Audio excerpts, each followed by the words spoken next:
Okay. The one word that I could actually use to sum up this episode of Greenleaf is bravado. There was a whole lot of bravado, and it was coming from Bishop.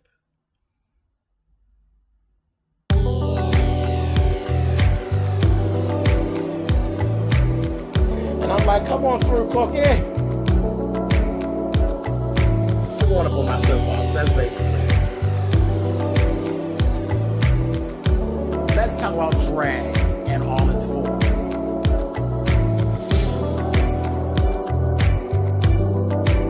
What,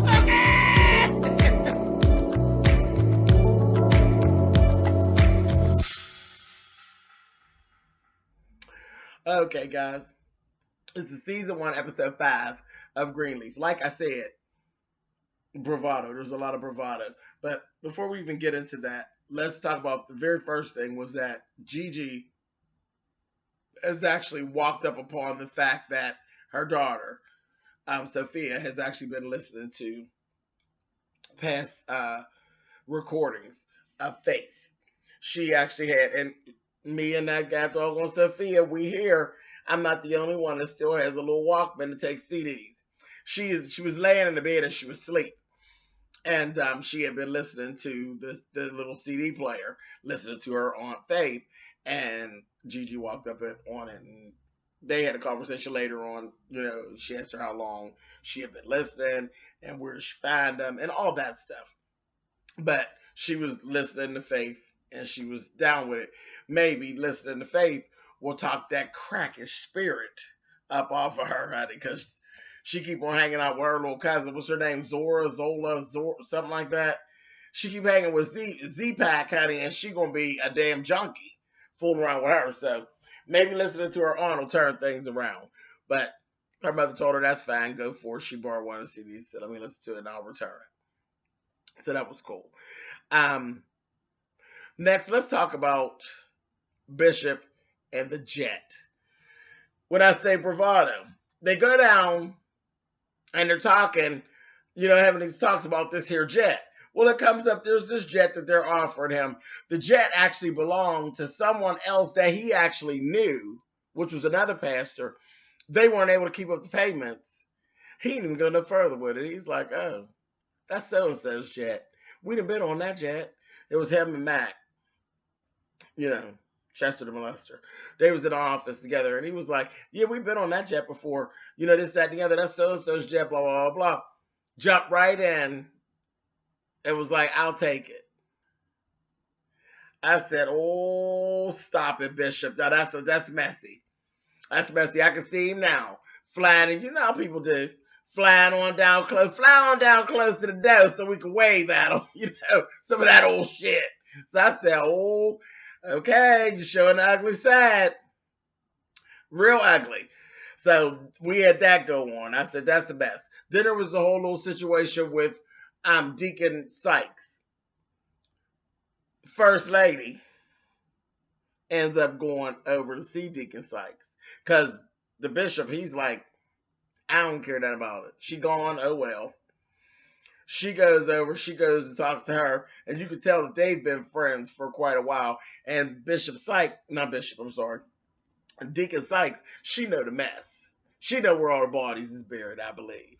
So, that they had a very interesting conversation back and forth. And First Lady even went on and talked about how she didn't like Gigi being there, and she was sharing her disdain with Gigi. She's just like so against Gigi and all that. Well, Deacon Sykes didn't feel the same way. She didn't feel the same way about Gigi. She actually said that she believes in Gigi's prophetic calling. She really did. She didn't have anything bad to say about Gigi. She was so here for the fact that Gigi was actually there. So they didn't see eye to eye on that. But you could tell that they're girlfriends and they've had conversations in the past where it ain't that whole first lady deacon. They talk like, bitch, go ahead here. So she's telling Deacon Sykes, you need to kind of break down and come on back to the church because you know he's not never going to break down and come and apologize. And she's like, well, we just won't be together. That's all to it. So that's that. Next thing I know, we actually see good old First Lady jumps up. She'd have called some other guy. And she was all flirting at this man and being very, oh, he's so handsome and this, that, and the other. She was really putting it on. And he basically is coming in. We see him later on. He's coming in to take Deaconess Sykes' place. I said, oh. So I see between the two of them more bravado. You see all the time that the bishop is always flirting with the women that are involved with the church. First Lady flirts with the men. I said, oh, y'all really got it going on, honey. This ain't nothing but, honey, I told y'all before, honey, there are thieves in the temple, honey. You got to be paying attention, honey. Anyway, so, all right, let's talk about, oh, Lord. Is it Chastity or Charity? That child, the little pregnant child with the low self-esteem. They go, her and her husband, they go and they're, having an ultrasound, and they find out they don't have not one, but two babies coming. She's pregnant with twins.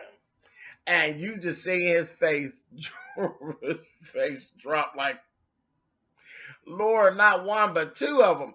He don't want no baby child. He don't even want the marriage, I don't believe. And now you stuck with two babies because you got some good old strong goddamn semen, buddy. And he's just trying to be shooting it off and not really getting it in enough. And I said, too late now. Too late now. And you just, well, whatever. We seen him later on. He's so bold with it, baby. He flipping through his phone, through the little app, looking up Grindr or Scruff or one of them little sites, honey. It surely wasn't Christian Mingle, honey, that he was looking at with all these half-naked men giving, come on and suck me off and all that, honey. A mess. So he, and that's basically really the first time that they've actually showed outwardly that he's with it. You know what I mean? Because before it was like maybe people were just like clocking after him. No, now we know for a fact he with it. He all on the day. I ain't on none of them sites, child. He with it. He down with the hookup. I said, oh, okay. Mess. Let's talk about Carissa with her messy ass. So, she's the head mistress at this school that she's at. She just messy and controlling all the way around. Noah's fiance is actually a teacher at the school. And they're going back and forth. They're all linked up together, and then they all live in this damn house together. Just horrible. Well, Noah's woman don't live in the house, but I guess she will after a while. But anyway, they're having problems with the testing scores, and she basically tells them to pad the damn scores. Pad the test. Teach the test. Do what you need to do to get the numbers up. I said, child, these people don't do anything God's way. They do everything the way of the world. I'm just looking at these people and just laughing. Everything that they do is of the world. I'm like, child, y'all are messy. Y'all are going to burn hell up. They're going to blow hell up, honey, with that damn Greenleaf family. They a mess. But she had her whole little thing going on. Then her daughter actually had a problem with something she was dealing with in school. And she told her something about how you get a better score, something about I cheated or some shit like that. And she'll tell her, you don't want to be like your dad. Now, who down talks the other parent to the child? You mad at him, I understand that. But that's where people make mistakes. You should not down talk your child, down talk your partner or whoever you fucked around and had the baby with to the child. It never works out right. I'm telling you, don't do it. Don't do it. Coming from an adoptive parent, I never down talk my children's mother to them. There's no purpose. There's no purpose. They will resent you for that. I'm telling you. They'll resent you. You think you're doing something slick and smart? You're not, baby. You're not. So no matter how good you are to your child, they're going to always compare you to the one that's absent. So in the way this is going, at some point, I think Jacob's going to end up being absent. And Carissa, you'll never win, bitch. Because you're always going to be being compared to the absent one. And at the end of the day, Zora, Zola, or whatever the fuck her name is, you fucked her up why her name is a Z and it is ridiculous. But she's going to resent that you talk shit to her about her dad. I'm telling you. Take my word for it. It's just not good. I've not done it. But the reason why I don't do it is because I've actually seen it when it was done. And those children never side with the parent doing all the shit talking. They side with the other parent. And the other parent could be the biggest fuck up that God ever created. Okay, sorry y'all. I'm getting down off my soapbox now. But boom, boom, boom, bam, and let's move on. But that's what she did. I didn't like it. So they were in council, and there's this whole thing about him wanting to go, Jacob wanting to go to Las Vegas, and Carissa not wanting him to go because she doesn't trust him. Like they're only sucking dick in Vegas, really. So he actually, I couldn't believe he did this, but he gonna tell her, well, I'll get rid of Alexia if you let me go to Vegas. And she's like, don't really believe it, but okay. Really, Jacob? Really? We're going to bargain your hot dick? No, we're not. No, we're not. She hadn't been telling him he can't go to Vegas, but making bargains and making deals, trying to keep him from cheating. Ciao. Y'all need to leave each other alone. It's just a mess. But anyway, they ended up having dinner. Everybody was at the dinner table.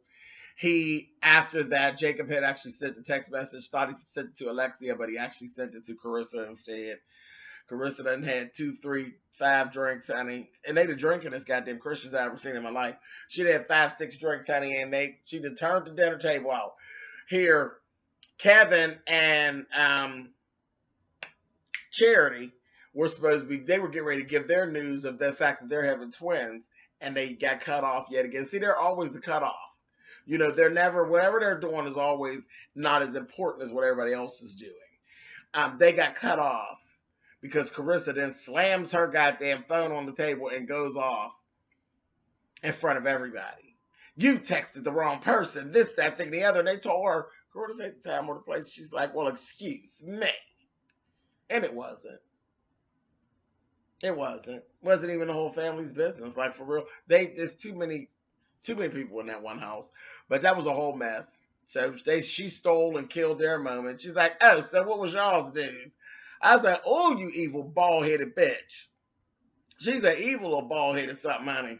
But they went on, they said, oh, we're having twins. And they was like, oh, yeah, yep. Okay, who cares? Somebody cares. Get on. So that whole thing went down.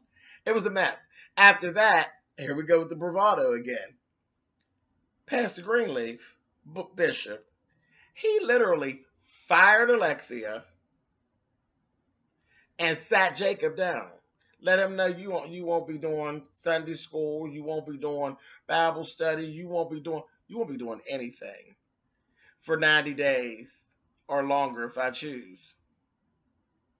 And Jacob's like, is this all because Gigi's back? And he was like, you giving Gigi my place? He told him just as nicely, son, you don't have a place. I said, oh, honey, I was like, wow, now I had to solve it up on Bishop last week. Bishop's a motherfucker. He's a motherfucker. He's mean. He got a mean undertone. Okay, so anyway, yeah, he got this whole, he thinks he's like spiritual Superman or something. And he's just full of shit. I was like, oh, okay. All right. Okay, so let's talk about Gigi. Because this is the big one. Gigi was actually she was seeing, she get a call, she goes and sees about this family, has this 5-year-old child. The child, his name is Joshua. Sweet, he's just as cute as he could be, but he's in the hospital. He has a whole situation. He was a preemie. There was all kind of complications. He's almost died several times. He has something wrong with his bowel tract, and they have to surgically remove the bowel. and all of that. And I think it kind of backs up sometimes. It's not like every time it goes to the bathroom, but if it goes the wrong way, then it end up taking surgery. He's in and out of the hospital, in and out of the hospital, and they've almost lost him several times. They had trouble even having a baby before that. The father is so over the whole church thing and all that. He's over it. Gigi found that out right away because Gigi comes in basically to pray with them and everything, and the father's like, why are you here? Why don't you even know everything? Why is it your father told you everything about it? She ends up talking with the mother. The mother's all in. Like, she thinks that Pastor Greenleaf is spiritual Superman. The father thinks he's a full of shit fraud, okay? And that he's led them down a road of pain and unnecessity, there was a point where they could have made a decision to let the baby go or to try to keep the baby alive. And with the words of Pastor Greenleaf, they made the decision to leave the baby alive, and it's just been just mess ever since. He literally spoke prophecy over the little boy, talking about the little boy is, God told him that the little boy's going to do great things in this life, and this, that thing, and the other. And all the little boy has experiences in and out of the hospital, always being sick, and all of this. So it's just a mess. So he gave Gigi a hard time, but then he did apologize when he explained everything to Gigi. So they go down to see them. They, because they talked a little bit about the little turmoil where the father's with it and the mother's not. And Pastor Greenleaf was all like, yeah, that father, he got a spirit on him. Like, he don't like the father. Like, what he's done thus far wasn't incorrect. He don't like him. So they have that little thing. So they get down there to the hospital. Well, when they get there, here little boy done been rushed to the surgery. He's just supposed to be getting ready to go home. They got rushed to the surgery. Little boy's back out of position again. 50-50. Could stay, could go. He back there again. When he was just fine like 2 days before. A mess. So they're like, let's go in and pray for them. Gigi stops her dad, and she says to Bishop, can we not do it? Like, let's not go in here and preach hope over these people.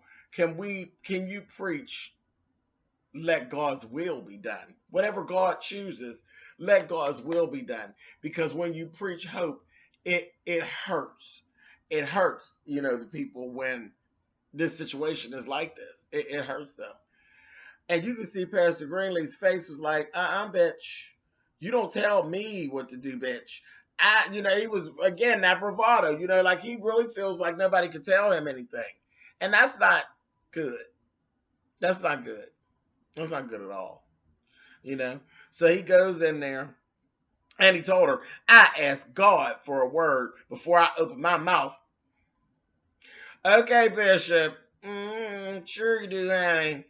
So they end up going in, and he ended up doing it. He did end up doing it because he thought about what he had going on. And he went ahead and he did it the way that Gigi wanted him to do it.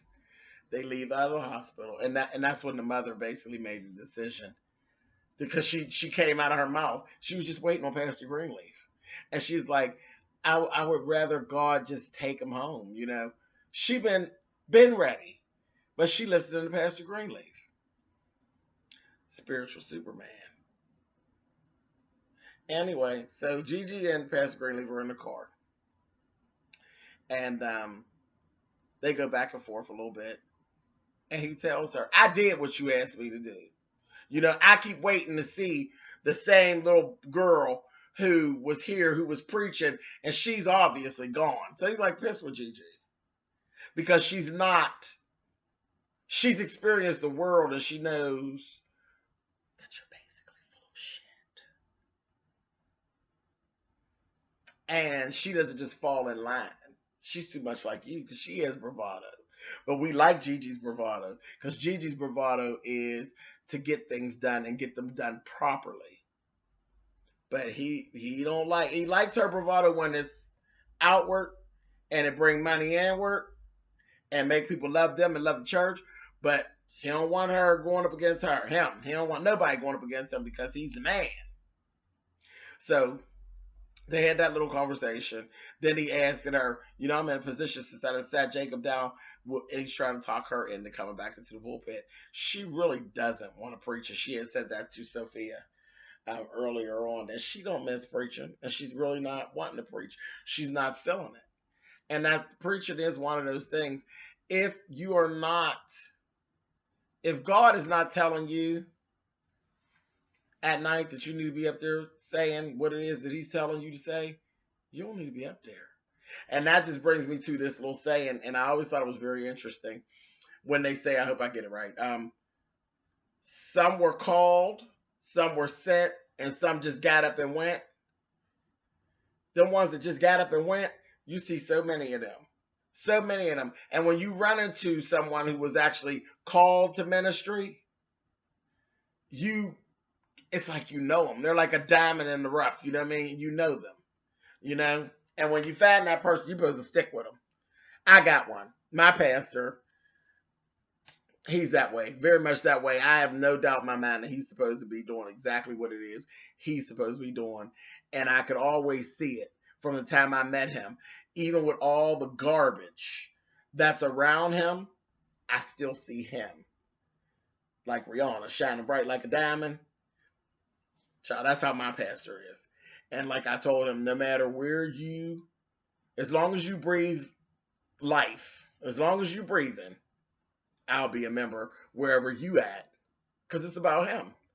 As far as my membership with the church, my relationship is, personal. But as far as my pastor, he's that diamond in that rough. And like I'm just saying, here I go off again. But whatever, y'all. If you find somebody like that and you really feel in your heart that they really been called to do that, that's who you're supposed to be following.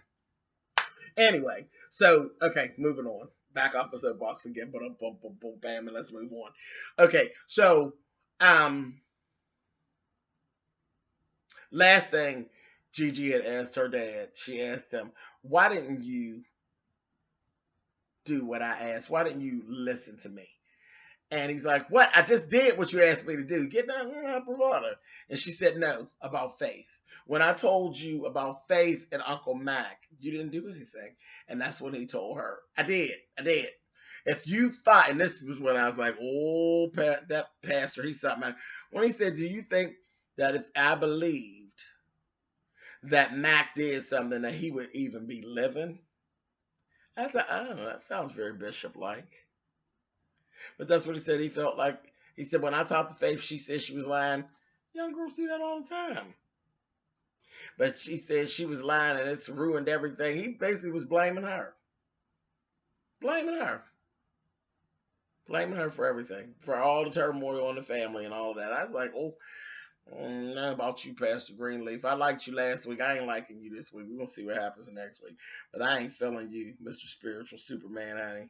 You need a little kryptonite up your ass. That's what you need. But anyway, on that, I'm out of here. I'm out of here. Thumbs up, thumbs down. Y'all know how that works. This is really good still. It gets conversation moving. You just can't help it. I've went off several times. That's good shit. They got good writing going on over there. It makes you think. So I'm enjoying it. I hope you all are too. See y'all next week. All right, guys. Bye.